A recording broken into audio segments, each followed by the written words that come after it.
Good morning, students. There are a few things that I want to review for this week. Probably the most important thing is a number of you have had trouble accessing OneNote now that we're in second semester. There are two ways of doing it. One way is on the language arts page, you'll see there's a link to OneNote right under your link to class meetings. So if you click on the link to OneNote, that will take you to OneNote. The other way is to go to Seattle Schools, Office 365, and then to access OneNote that way. This week, we're finishing up with our playlist, our transformation playlist. And so you will write your two final paragraphs.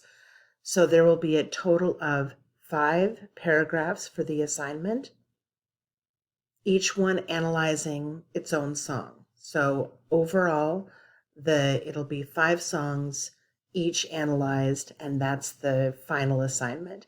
So for this week, there are just 2 that are due, and they're due at the end of the week, and so those are the final 2.